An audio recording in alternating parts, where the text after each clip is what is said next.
Bonjour, merci Richard pour cette introduction. C'est un honneur de faire partie de ce panel aujourd'hui à cet important symposium. Alors, je vais présenter en français. Je vous invite au besoin à utiliser la traduction qui est disponible sur la plateforme Zoom.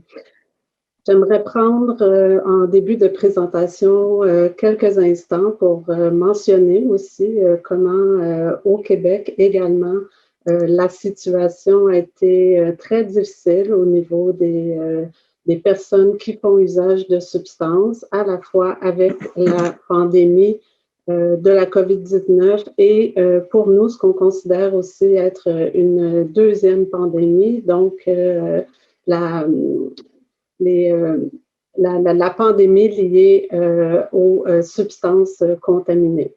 Donc, cette situation-là qui cause beaucoup, dans le fond, de douleur et de souffrance existe, nous en sommes conscients et la présentation que vous allez voir tout à l'heure, en fait, reflète le travail qui a pu être fait, mais ce travail-là est une infime partie par rapport aux changements structurels que l'on pense aussi qui devraient avoir lieu de façon très urgente. J'ai entendu les collègues depuis le début parler de ces éléments nécessaires en lien avec les besoins liés à la déstigmatisation, au décoloniser, pardon, et les politiques aussi qui sont fondées sur des conceptions racistes et on croit aussi qu'on devrait s'éloigner et revoir l'ensemble de ces principes pour développer une approche qui soit vraiment inclusive et fondée sur les droits à la santé et au respect. Alors, je vais commencer par parler du point focal de l'année. Alors, pour nous, au Québec, un des points focaux du travail qui a été réalisé a été l'été dernier lors du dépôt du guide du service des poursuites pénales au Canada à l'intention des procureurs. Ce guide ne s'applique pas, en fait, les recommandations qui sont contenues dans le guide ne s'appliquent pas au Québec. Alors, il était important pour nous de baser notre stratégie de l'année en vue de concentrer nos efforts dans le but que le Québec puisse adopter des directives qui soient à tout le moins équivalentes et sinon au mieux plus ambitieuses en matière de mesures alternatives à la décriminalisation. Alors, qu'en est-il au niveau des développements qui ont été possibles au niveau de la province? On était dans un contexte politique et social qui comportait des éléments qui peuvent être contraires. Alors, d'un côté, on a le directeur national de la santé publique, Horacio Arruda, qui se dit favorable à la décriminalisation, favorable, mais dans un contexte quand même négocié, donc en concertation avec différents acteurs. Et d'un autre côté, on a un ministre de la Justice, M. Simon Jolin Barrette, qui, lui, en fait, ne souhaite pas qu'il y ait un changement de position au niveau de son ministère et concentre ses efforts sur la lutte contre le crime organisé et les trafiquants de drogue.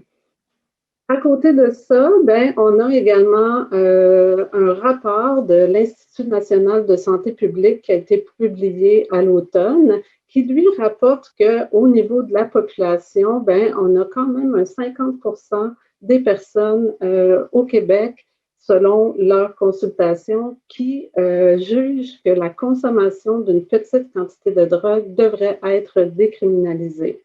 Alors, avec ces éléments-là, on a choisi de se tourner, en fait, vers le plan stratégique qu'a adopté le ministère de la Justice du Québec et de le ramener, en fait, à à ses objectifs qu'il se donne lui-même, donc favoriser l'accessibilité par le recours aux mesures alternatives.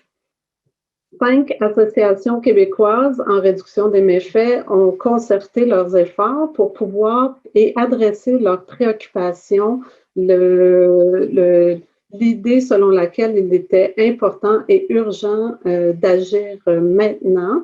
Alors, les associations ont demandé, en fait, au ministre de débuter les travaux immédiatement et ont offert, bien sûr, leur collaboration pour le faire.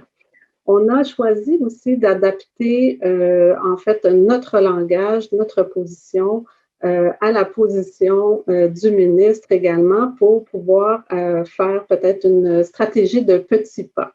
Donc, vous pourrez constater que le vocabulaire utilisé dans nos communications rejoint les préoccupations qui sont contenues dans le plan d'action ministériel. À ce jour, malgré nos communications répétées, bien, le Québec n'a toujours pas émis de directive pour l'élargissement des mesures et n'a pas répondu non plus à notre offre de travailler en collaboration. Qu'en est-il au niveau des développements municipaux? Alors, en ce qui nous concerne ici, on parle plus de la ville de Montréal. À Montréal, bien sûr, on a assisté en novembre dernier à l'adoption à l'unanimité à Vancouver de la motion qui demandait le pouvoir de décriminaliser. Et rapidement, plusieurs acteurs se sont posé la question, est-ce que Montréal pourrait faire comme Vancouver, emboîter le pas et aller de l'avant avec une telle demande?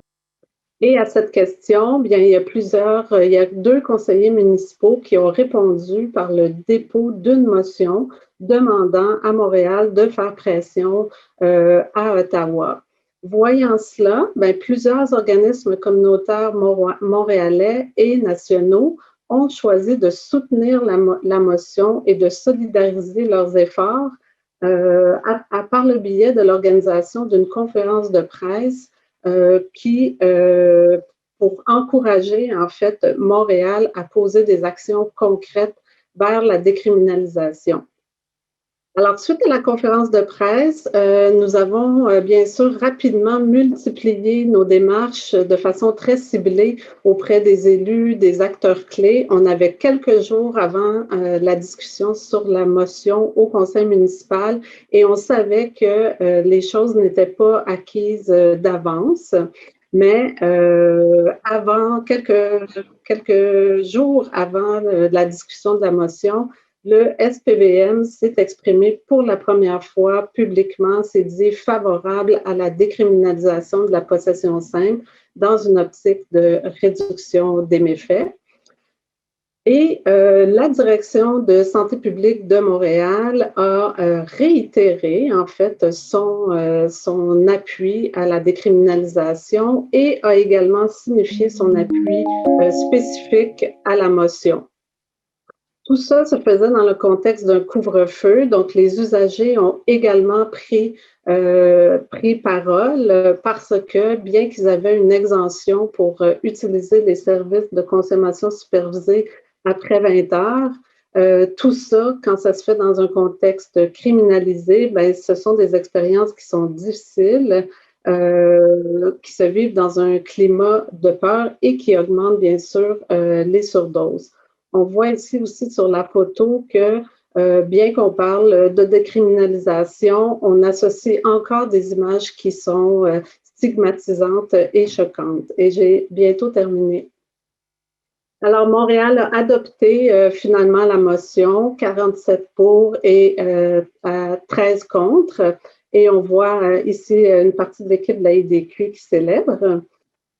Dans sa motion, la Ville de Montréal a identifié certains éléments, mais un des principaux qui nous intéresse pour la Ville, c'est la mise en œuvre d'une stratégie de réduction des méfaits en concertation avec les acteurs du milieu et de ses partenaires.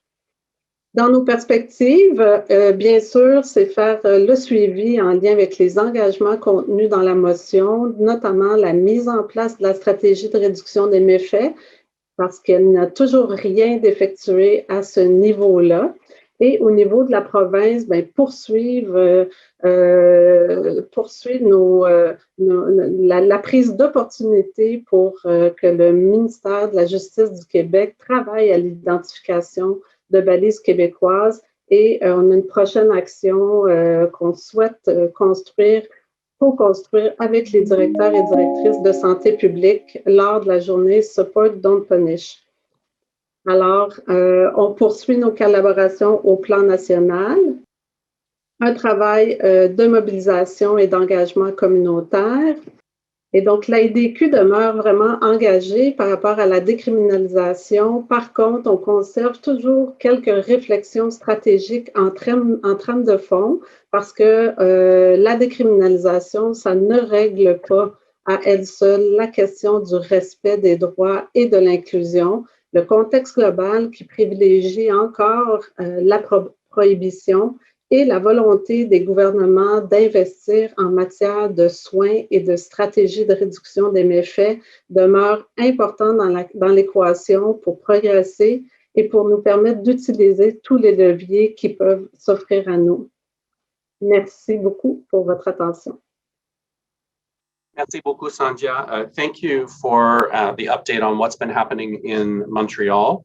As we've heard from the two previous rounds of presenters, there's been a lot of effort to get different orders of government to take action, but also those experiences have shown us the importance of articulating what it is that it would mean to pursue decriminalization and implement decriminalization and understand that broadly.